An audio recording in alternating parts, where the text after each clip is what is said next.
Dr. Shona Nag, medical oncologist from Pune, and her panelists are Dr. Amit Agarwal, medical oncologist from New Delhi, Dr. Govind Babu, medical oncologist from Bangalore, Dr. Mansi Shah, medical oncologist from Ahmedabad, Dr. Sudeep Gupta, medical oncologist from Mumbai, Dr. Mehboob Basade, medical oncologist from Mumbai, Dr. Bharat Bhosle, medical oncologist from Mumbai, and Dr. AFM Kamaluddin, radiation oncologist from Bangladesh.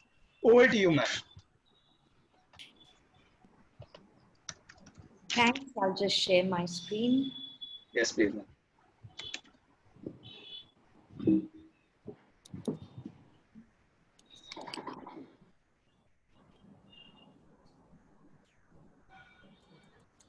Can everybody see it? Yes, yes. Okay. So we start with our first panel for the day. And the topic has been beautifully chosen. I think it's been Dr. Vohra's idea of how much of evidence are we really using in practice. And I think that's the basis for this entire series. So we'll,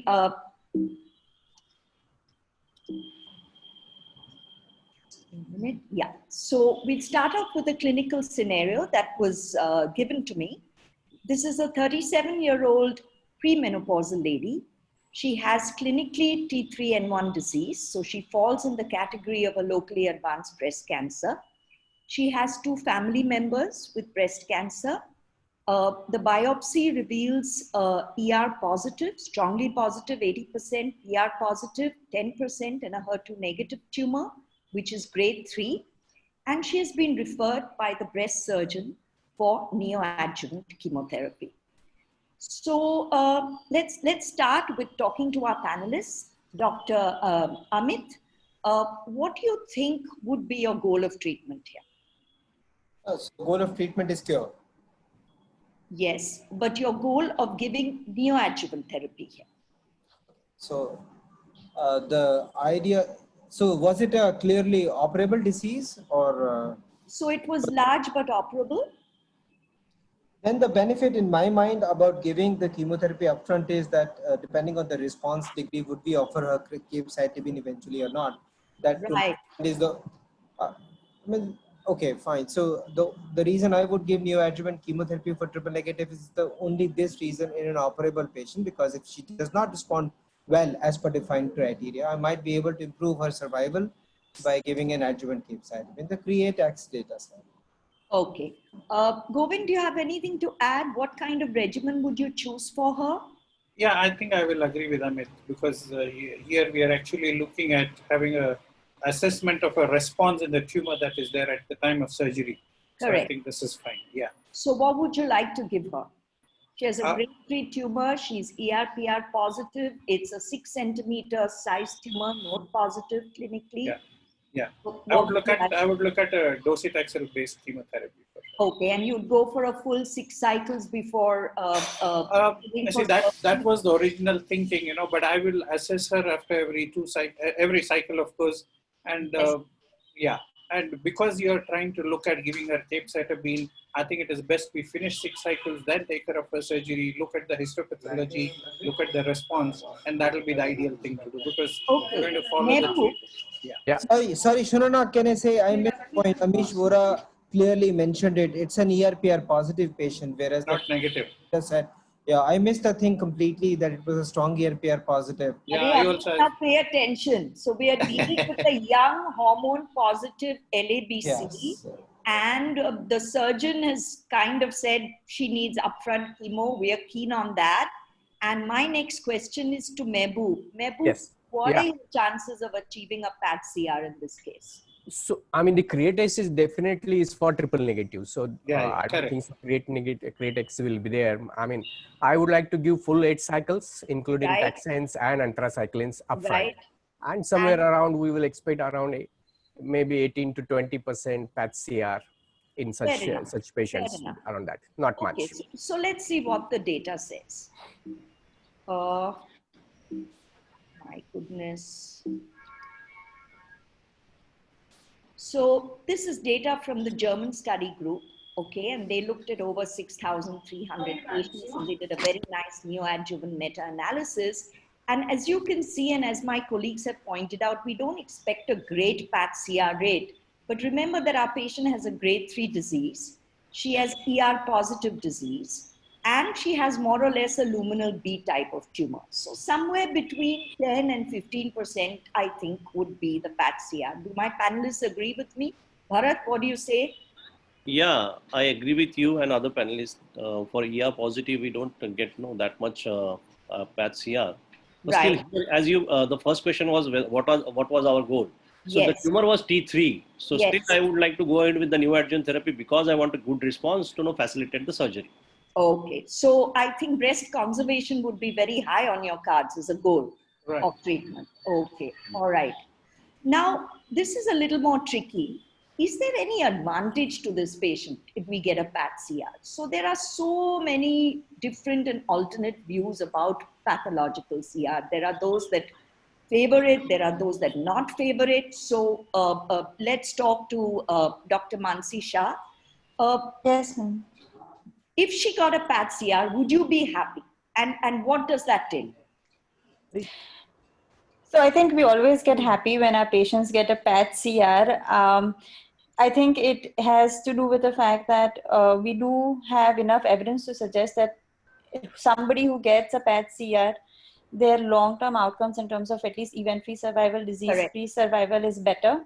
For that particular individual patient, how it really helps, we cannot answer.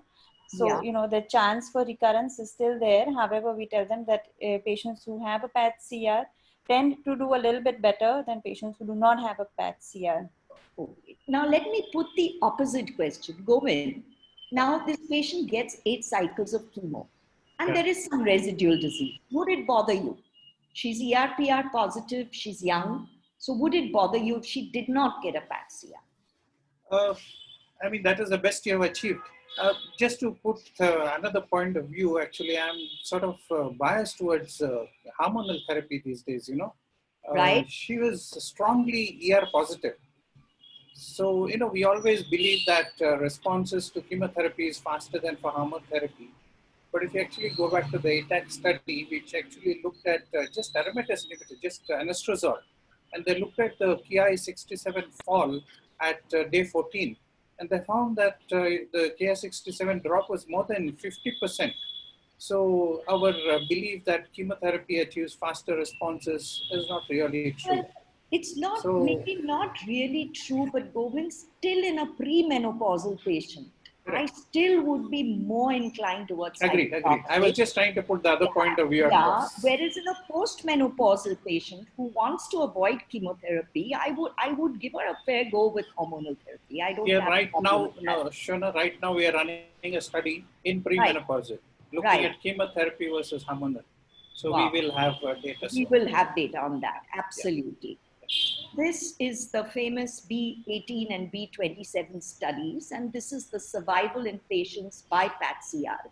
So I think where we really tripped up is individually, if you look at the data, and if a patient selects themselves out to have a PAT-CR or not, they're going to be long-term survivors. But on a trial level, I think we have really failed when we look at all the analyses to get a very, very good correlation between PAT-CR and long-term outcomes. So this is the NSA-BP B18 on top, and then you have the B27 below. And a certain percentage of these patients did mimic our patient group. And there were patients who had T3 and node positive tumors, and there were younger patients less than 49 years of age. And this is the updated 16-year analysis of the B18 study. And you can see that the major benefit in terms of OS and DFS that was shown here were confined almost to a patient group of less than 50 years. So that does give us some confidence that yes, maybe achieving PAT-CR could be a great endpoint and will tell us that she's going to have a long-term survival. So this is the famous meta-analysis that the Cortazart undertook on behalf of the FDA, and I'd like the comments of my panelists on this, and we'll start with Amit. So Amit, what they really showed is what I mentioned earlier, that the individual patient who attained PAT-CR did very well in the long term. And the prognostic value was the best, of course, in the triple negative, HER2 positive, and the grade 3 hormone positives. But the pooled analysis could not validate it at a surrogate endpoint. And yet we see PAT-CR being used left, right, and center in most of the drug development trials. So I'd like your comments on this, please. Amit, are you there? Sorry, I had muted myself. Sorry. For a drug development and for a clinical trial, in my mind, I agree with PAT-CR as a surrogate marker. But when we talk about practice, as in use in clinical practice, right, I only for a triple negative and a HER2 positive population because we have hard survival data to support that. Anybody else? No. Any just one sentence comment from each of my panelists, please. So we'll start with Amit's already made his comment. We'll go to Govind. Govind, your views on I agree on individual patient achieving a pathological CR. They are the ones who will do very well. But like you said, in a group analysis, we have not been able to show that. Okay, Mansi, what about you?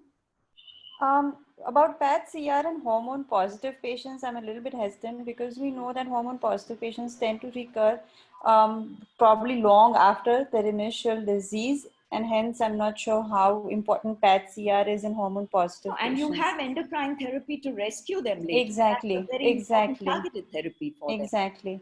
And now with more data coming up that prolonged hormone therapy helps reduce the risk of recurrence even post 10 years. Absolutely. I think for hormone positive patients, I'm less excited. That important. It's Yeah. not exciting. Dr. Kamaluddin, your views. I know you're a radiation oncologist, but what are your views on PAT-CR and subtype of breast cancer? Ma'am, thank you. I mean, even we are doing clinical oncology, so I'm practicing both. Excellent. So I was actually going to refer to the paper that you are showing in the screen.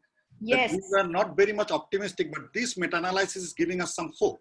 So I'm in favor of getting some PAT-CR even in hormone positive, because as you said, this paper showed there is no benefit of any survival with adjuvant chemo, but this patient will have some opportunity to get a long-term hormone. So if I get a PAT-CR and put her on hormone, so I'm getting a good thing in hand, and that will give me some benefit. I'm not very much, I'm quite optimistic of getting a PAT-CR of this type of patient. Okay. Mehboob, what do you say? So if there is no PAT-CR achieved, I would like to see where is some response. I mean, somebody has a residual disease in the axillary lymph node versus the primary breast. Right. You know, that is a bad one compared to what is remaining in the breast. So I would like to see the CR in the lymph nodes rather than in the breast. Absolutely. That is the most important thing. Even if there is minimal residual disease today, we know these patients do almost as well as those that get a PAT-CR. And I understand, as far as the biology of the hormone positive is concerned, chemosensitivity we are looking in the PAT-CR because we haven't given hormone yet. Yes. Okay, so even if there is a residual disease, and we know that there are some trials that there is an effective response to hormone therapy also achieving an CR. So we are having a dual kind of a response. Exactly. One chemotherapy causing a CR and another hormone, which probably we are not able to address it, or we may not be able to see it because already there is a surgery done. Last comment on this. I think that was a great point, Mehboob. Really great point. Yeah. So you've just given less than ideal treatment, and you've yet got a PAT-CR. So imagine what the hormones will do. And that's probably that you are not getting that response. And last sentence from Bharat. Do you agree with what has been said so far, Bharat? Before we go to the next. I do agree with all the panelists, but no, one point I use this as I mentioned for in the first question, and the second point is to prognosticate those patients who show. Yeah, so it's better. The prognostic value is good. Yes, of course. Okay, so the patient completes her dose-dense chemotherapy with anthracycline, as all the panelists have agreed with. She then undergoes radiation therapy, and she's put on single-agent tamoxifen 20 milligrams a day. So I'd like to know from my panelists, and we'll start the other way. Dr. Kamaluddin, maybe you can start with, is there a benefit, you think, for offering her ovarian suppression, and what method would you prefer? I should be asking this to a radiation oncologist, but I'm doing that. I will go for ovarian suppression because you can see that from the the different pool data that the highest benefit of ovarian suppression was for the node positive patient. She's a young patient, less than 40 years, and she is having node positivity. So we are expecting a good outcome from this ovarian suppression. So I will definitely go for ovarian suppression and then along with the hormone. Okay. Dr. Mansi, what do you say? So ma'am, if I read it correctly, initially she has 2 family members that are positive for breast cancer. Correct. Correct. So I think genetic counseling testing at this point is something that would be highly recommended. Right. And then based on what those reports are, the method of ovarian suppression, I would definitely recommend for this patient because she's a high risk disease patient. And we know that patients who are younger and who have received chemotherapy by way of having high risk disease tend to benefit more. And in terms of the method, if she has some hereditary breast ovarian cancer syndrome, then having a bilateral oophorectomy is something. Oophorectomy would probably add and give a better protective effect. I absolutely agree. Amit, this is your favorite topic. What method of ovarian suppression would you like? If the BRCA thing has been ruled out, then I normally go for LHRH agonist. If do you use it monthly or 3 monthly, Amit? I start using monthly, but I'll be very honest with you. I know that monthly patients don't doing it. After a while, patients are quite reluctant to come monthly, which is very fair. And I'll be honest, most of my patients eventually move to 3 monthly. I'll keep an eye on LHFSH estradiol. Right. That's the only way of kind of making it sure in my mind that I'm doing the right thing. Yeah, we're coming to that. Bharat, do you agree with offering her ovarian suppression? You think there's a benefit to it from all the data that's available? Yes, yes. So she is young patient, candidate for adjuvant chemotherapy or neoadjuvant chemotherapy. I would like to add ovarian suppression. So we had 2 big papers that have come out. The SOFT trial 8-year mature results have come out a year or 2 ago. And we have the ASTRA study also, which is a smaller study, but it's in Asian patients and it kind of confirms the DFS benefit. So let's look at some of the data. So if you look at the ASTRA study where the follow-up is shorter, it's about 5 years, you have about a 2.5 to 3% benefit in terms of disease-free survival. However, there is no difference really in the overall survival as yet. If you, so the next question, Govind, how? Yeah, I actually would have an ovarian suppression for her, a medical. Plus, I would not give her tamoxifen. I would give her an AI. Oh, so that's what we are coming to, Govind. Okay. So how do you select your patients? Now you have a whole spectrum of patients who are ER positive and who are below 50 years, who are premenopausal. Yeah. On what basis do you select that they should get ovarian suppression or not? Or do you simply, on a blanketly advise OFS to every premenopausal patient? In fact, first I would like to see what her ovarian function is after you have finished her chemotherapy first. Right. I would assess her on that. And if it is still functioning, not in the postmenopausal. She's 37, Govind. I know. But if your chemotherapy, you're given her dose-dense chemo. Right. I would definitely want to see what her ovarian function is. But whatever it is, I know at this age, even your chemotherapy suppression is going to be not for a long term. Yes. So I will definitely give her ovarian suppression. And the data suggests that AI is better with ovarian suppression than tamoxifen.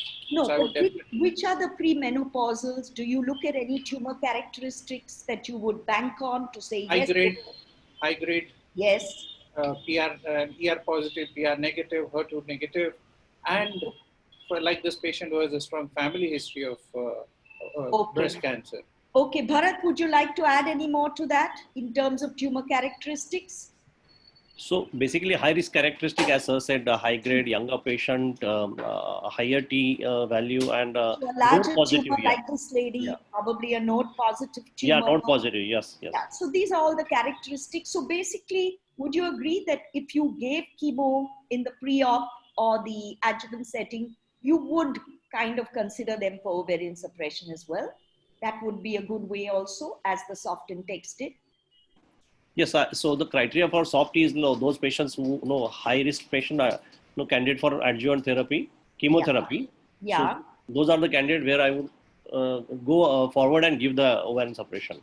So the data which you showed in the previous Astra trial, there they selected patient after the chemotherapy based on those patients who failed in the ovarian suppression, chemotherapy-induced ovarian suppression. And they included all stages. They included stages from 1 to 3. They had no, in fact, 60% of the patients were lower stage patients. Right. So that was the difference. So this is again the soft data that you can see, the 8-year survival results. So these are the disease-free survival. You can see overall there's a 4% benefit of TAM plus OS versus TAM. And there's a 7% difference. And I think that's what Govind is harping on, that there's a greater difference or benefit for disease-free survival with exemestane or an AI with ovarian function suppression. This a benefit is less in those that did not receive chemotherapy. These are the lower risk patients. These are patients that don't have a very high event rate. And if you look at the panel C below, you can see that in the patients with previous chemo, which they selected on basis of risk again, there's a higher benefit from adding OFS, 5% with tamoxifen and almost 9% with exemestane. So I think Govind is very, very keen on AIs, but before we jump to that, these are the key differences. Can I just add, Shravana? Yes, Mehboob. So the question of giving an ovarian suppression injectables as 1 month or 3 monthly preparation, there have been a non-inferiority trials, prospective non-inferiority trials, showing that 1 month is not superior to 3 months. So that notion should go away. Correct. So that it's there, whatever ovarian suppression you want to give, 1 monthly, 2 monthly, 3 monthly, whatever you want to give, they are equal. So there are non-inferiority trials. So maybe, somebody might have done those trials in the very earlier, correct. But right now, whatever the data is there, it suggests that yes, 1 month and 3 months are non-inferior, to each other. So one should go ahead and give that. So glad to hear that, but I'm a little biased because, sometimes you do get an escape. There is data also to show that in the last 15 days of those 3 months, when they looked at the estradiol levels, they just started to climb up. So but the data is there, non-inferiority data is there. So obviously, you will have that kind of, it's a prospective data. You can look into that. Okay. So here are the key differences between SOFT and Astra. So less than 45 years in Astra, all premenopausal, as long as they remain so after receiving chemo. And at that 8 months period just before randomization, the estradiol levels were checked. In SOFT, less percentage of patients got chemotherapy. Almost all patients in Astra got chemotherapy. The median age was 40 in the chemo group and 46 in the non-chemo group. The median age in Astra was younger overall. It was 40 years. And more importantly, if you look at the monitoring of the hormones, it was just done once on the trial, but I think the investigators did repeat it a couple of times during the ovarian suppression, the E2 level, whereas in Astra, it was a very robust 6-monthly monitoring of the menstrual bleeding history and the FSH levels. The duration of OS was 5 years in SOFT and 2 years in the Astra study. So I think Govind has already alluded to this. So would any of my panelists like to cite their preference of whether they would prefer tamoxifen or AI with ovarian suppression and why they would do so? If you look at the AI data compared to tamoxifen in OS, in event-free survival or progression-free survival, there is no question. Ovarian suppression plus TAM or AI or exemestane are better. But if you look at OS with exemestane, there is no OS benefit. Correct. I was going to come to that. Mansi, what do you think? What do you prefer with OFS? So ma'am, I usually, if you're talking about evidence-based medicine, I think even though there is a small benefit, but there is a benefit that has been shown with an AI, I would probably go ahead with AI plus ovarian suppression, keeping in mind that there are quite a bit quality of life issues. Absolutely. And so a lot of young patients, I think, tolerate tamoxifen better than AI. So, I won't hold it to them. If they can't tolerate it, I would switch over to a tamoxifen. I think that's most important. You're putting a woman through menopause. You're then giving her additional oral hormonal agents which play havoc with her sexual function. And, you know, even her bones with the AIs, you're pushing her into a premature osteoporosis. So I think these are very important things for us to consider. Dr. Kamaluddin, would you like to make a comment at this stage, please? Yeah, I agree with her because we have data that switching from TAM to AI or AI to TAM is not going to affect the survival. In Big 19, we have seen this unplanned analysis. So definitely I will go for AI, but definitely I will look into the toxicity because it's 30%. The text trial have shown that AI is going about 30%. So if the lady is suffering, then I will switch from AI to TAM. Tamoxifen. So you still, so there are takers for AI, there are takers for tamoxifen. But Bharat, if I were to ask you, you've been now in practice for so many years. Do you face any compliance issues with your patients on OFS, maybe GnRH analogs, or with tamoxifen and AIs in the clinic? So compliance-wise, the patients are coming and taking it regularly. The issue with the OS data with the AI, if you see, these patients are going to survive longer. So the recurrences we are going to see after 10 years. And if you see recently also, there is no change in the OS. Some of the subset of the patients are showing no inferior as compared to this. So instead of overall survival, my look will be at the distant recurrence-free survival, where the tamoxifen is working better as compared to exemestane in some subset of patients. So my choice will be tamoxifen with OFS. I tend to prefer that as well, because if you look, like Mansi so correctly pointed out, and you look at the quality of life issues, they are really, really worse with AI. So much of sexual dysfunction, so many bone and joint issues, that if you're not getting an OS benefit, and that's the last question in this section, has there been any survival benefit with the addition of ovarian suppression? So really, if we look at the soft and text studies, there really has been no overall survival benefit across all the studies. But like Mehboob so clearly pointed out, the little difference of 1 and 2% that has been seen has been seen with tamoxifen and not been seen with exemestane. So going back to our case, 7 months later, she comes to the clinic with a severe low backache. And we do have a high index of suspicion, especially in these younger patients with ER-positive disease. So a PET scan is done. It shows multiple bone metastases, supraclavicular subpectoral nodes, and small volume liver metastasis. Her liver function tests are normal. A biopsy is performed from the supraclavicular node. Again, ER is 80%, PR is negative, HER2 is negative, and molecular profiling is done. The BRCA is negative, and she has an activating PIK3CA mutation. This is the molecular report. If you can see clearly here, there's an activating mutation in the exon 10, all right? And the question that she has for all of you panelists is that she's, of course, extremely worried. Her disease has come back so quickly. What are my treatment options? And is hormonal therapy still an option? So we'll start with Amit. What do you say? Okay, so it's a difficult question because everybody would want to give hormone therapy to most of our metastatic breast carcinoma patients, but this is the primary hormone resistant patient. I am, and this would not go into first line metastatic hormone therapy, it go into second line. She's progressing in the treatment. So she will theoretically have an option of using fulvestrant plus everolimus or fulvestrant plus alpelisib. If you look at the SOLAR trial, the patient who were primary hormone resistant, they hardly had any advantage of addition of alpelisib to fulvestrant. My take is slightly different. This is the kind of patient who will possibly respond to chemotherapy better. Okay. Okay. So your option is chemotherapy. Great. Yeah. Govind, what do you say? Yeah, I tend to agree with Amit here because so rapidly she's progressed on hormonal therapy.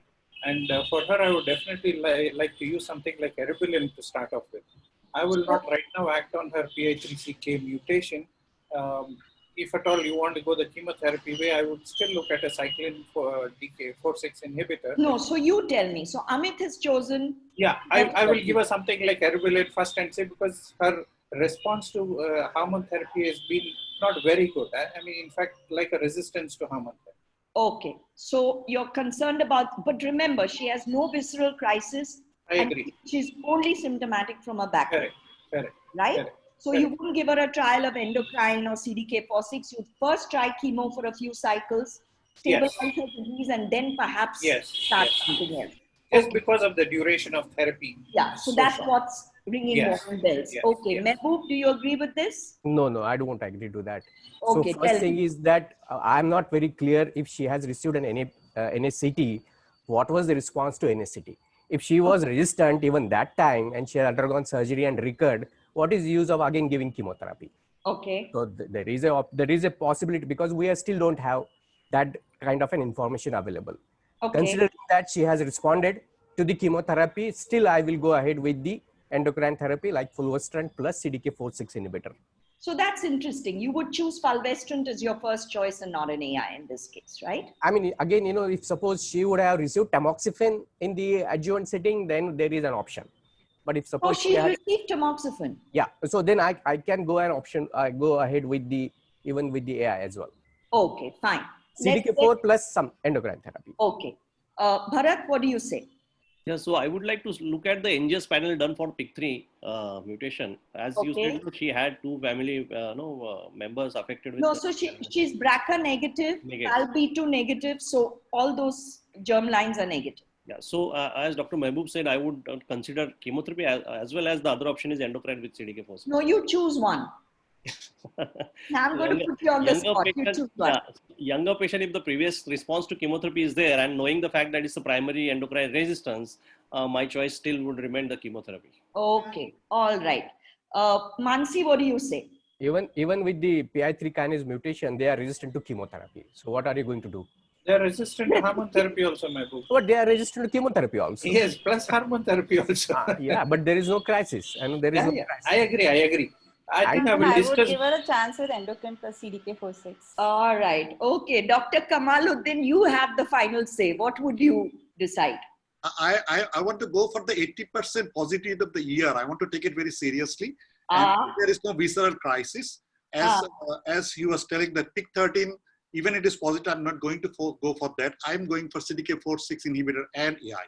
Superb. So now our house is equally divided. We have 3 going for chemotherapy and we have 3 going for CDK4/6 with AI or with fulvestrant or whatever. We need a tiebreaker. Is Dr. Sudeep around? So who's going to be our tiebreaker? Will Amish be our tiebreaker? Ma'am, Sudeep is there. We should ask him because Where I is would he? really. He's hiding somewhere now. Sudeep is hiding somewhere. So we should ask Sudeep to unmute and give. Whenever there is a tiebreaker, nobody better than him. Oh my God. No, but this is really interesting, and this is the point I think of this whole. This is a very, very interesting. I have treated this patient, so I know what happened. That's why I wanted somebody else to. So you're one up on all of us, right? That's terrible. Okay. So these are the different options. Instead of capecitabine, you can read chemotherapy, but I put up the Young Pearl data, where definitely there was really no benefit for giving chemo, and it compared very well with CDK4/6 and endocrine options along with GnRH. Then, of course, you have the more resistant population in MONALEESA-3. Remember, this was a first-line fulvestrant trial, but some of these patients were rapid relapsers. That's why I have chosen this study rather than MONALEESA-7. Then, of course, the Bolero-2 data that Amit alluded to with exmestane and everolimus. And finally, fulvestrant alpelisib. With all of these have given us a PFS benefit of varying degrees. And in addition, the fulvestrant CDK4/6 has been the only one so far to show a OS benefit as well. So this is the Young Pearl design, and I'm not going to go into this in detail, but needless to say that if you're giving capecitabine, I don't know how it would compare with eribulin, but Mehboob has made a good point, and so have the other panelists, saying that chemo may not be the golden answer to this kind of patient. And the only question is, would MONALEESA-7 trial data be applicable here? And I don't really think so. If you look at the population, the results were driven by the endocrine naive, which made up 60% of the population, and those had received prior endocrine therapy had relapsed a year after adjuvant treatment. So this was a relatively hormone sensitive population. we are looking at a resistant rapid relapser. Although she has no visceral crisis, her prognosis remains grim. Yes, Shona. In fact, we had a lot of patients on the Monalisa 7, and that's why I said I will give her chemotherapy first. Right. I think you had that experience where you had very sensitive patients doing that's right. Yeah. And this patient of ours certainly didn't fit into that. Correct. So, and the other point I would like to make is, although she has a PI3CK mutation, we had a discussion sometime back about, because you have alpelisib, would you like to use that for us? A little later, Govind. Okay. You can come in. So the question then is, can you use fulvestrant first line, and is there evidence? Certainly there is evidence with ribociclib, first line, early relapsers and second line, and you get a nice PFS benefit with a similar hazard ratio of 0.5, 0.55, which is seen across all the CDK4/6 inhibitors. And even in rapid relapsers, and this is data again from the Monalisa study, you can see that there is an OS benefit as well in these patients. But remember, this was a mix of patients. You had de novo patients, you had patients who relapsed early. So this is a collective data, and 60% of these patients had visceral disease, which is what our patient had as well. The question now to the panel. So you've got a target in a PIK3CA mutation, and you're excited when you see that. So how often are you looking at PIK3CA in the clinic, and when are you doing a PIK3CA test? Are you doing it in the plasma, or are you doing it on the paraffin tissue? Govind, would you like to come in at this point? Shona, till now we were not doing, because we had nothing to offer to them other than giving us an impression, giving us an idea that these patients are resistant to chemotherapy, to HER2 targeting, everything. But now that you have alpelisib, it's worthwhile doing it at this. And whether you use the plasma or the tissue, the pickup rate is the same, and the responses based on whatever you choose to select is the same. So you can do it either in plasma or the tissue. And when you find this, the thing is, it's a truncal mutation, so it's not going to change over time. So you can look at it at any point of time. You can look at it in the archival tissue, or at the point of time when there is a progression. So in the primary as well, if the blocks are absolutely. Right? So Amit, consider that you've given this patient some chemotherapy, and she asks you for the best maintenance possible. So would you now use a CDK4/6 with a hormone, or would you go to alpelisib straight away? So there is no, as far as I can understand, and correct me if I'm wrong, there is no evidence one way or the other in that kind of a situation when you would have given the chemotherapy, but you would extrapolate. Right. So once you have a PI3 kinase positive mutated tumor, then you have an obvious inclination for utilizing alpelisib. My own experience with alpelisib so far is horrible. Let's see what people say in future. So entirely based on my own experience with compassionate program of alpelisib. Right. First thing which comes to my mind is CDK4 inhibitor. Yes.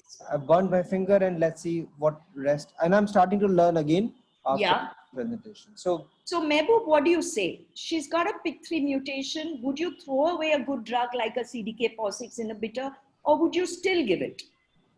I mean, I will look at the toxicity profile. Right. CDK4/6 definitely would have. I think that was your first choice, right? Yeah, that was I'm going to use CDK4.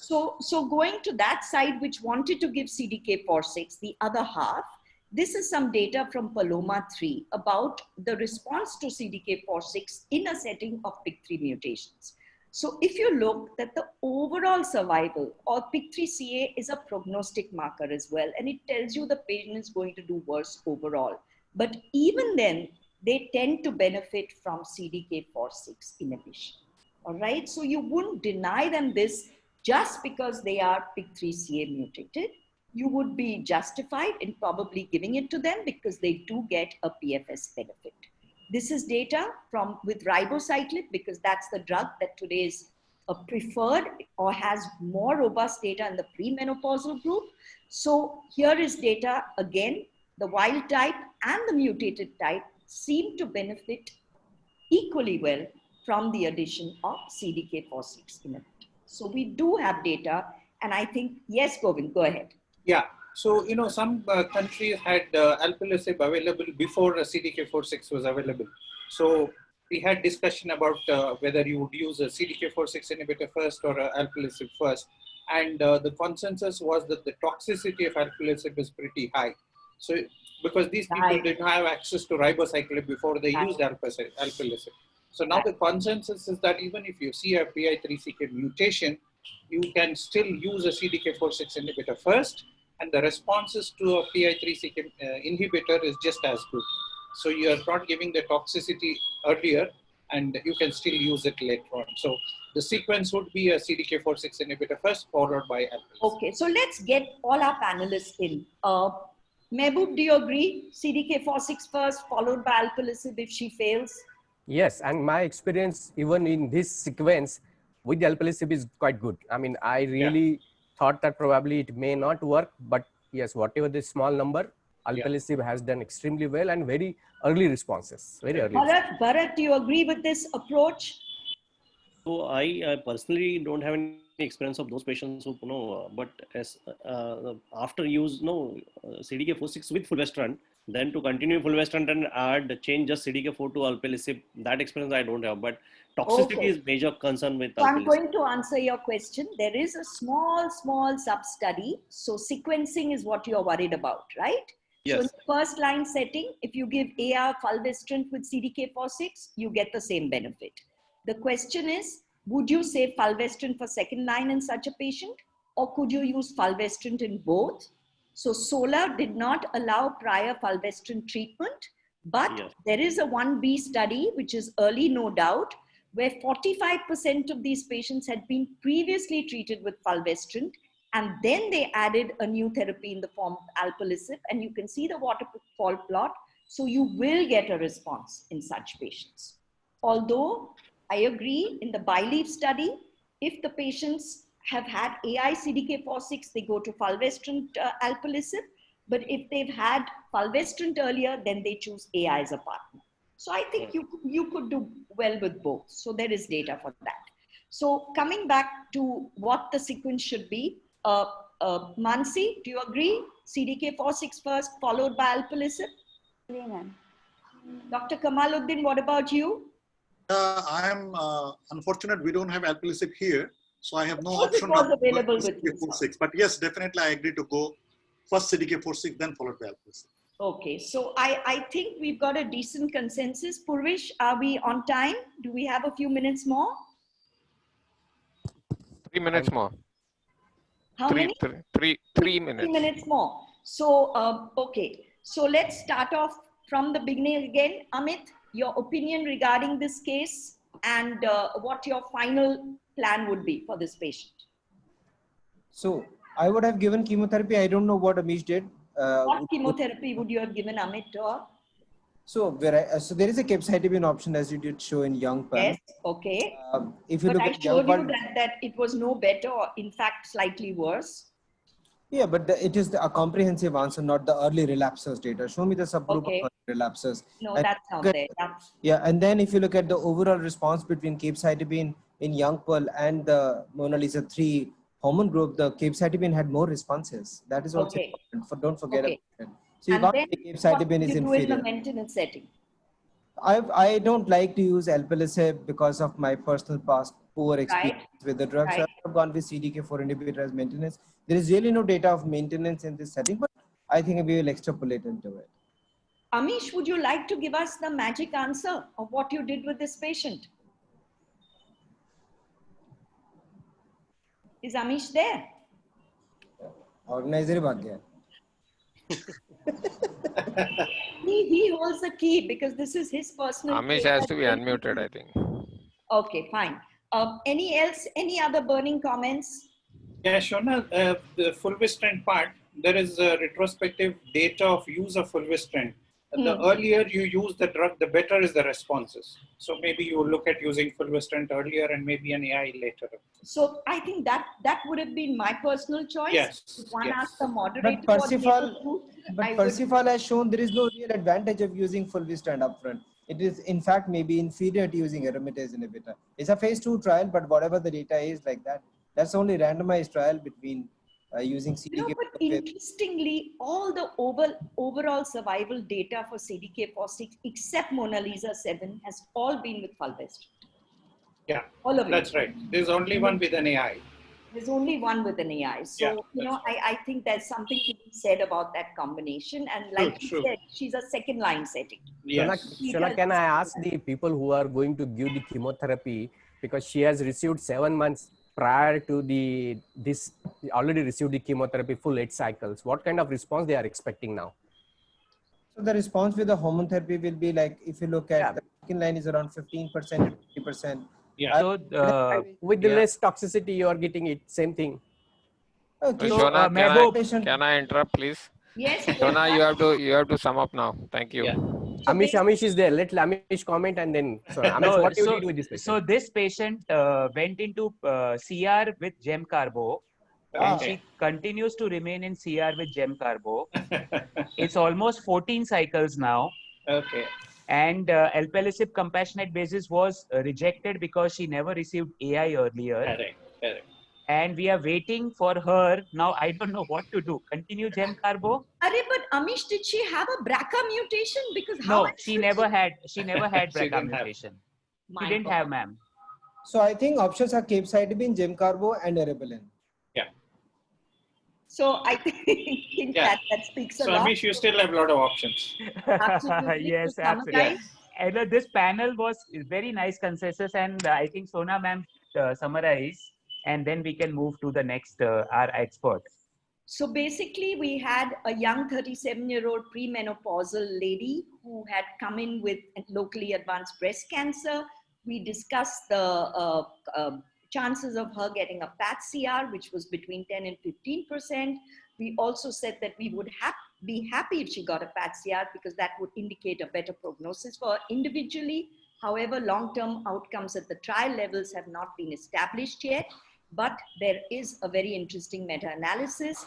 Our second point was that we talked about ovarian function suppression, how we would do it in the clinic, and whether we would add tamoxifen or AIs to that. And the consensus was that tamoxifen with OFS was a very reasonable option for this lady.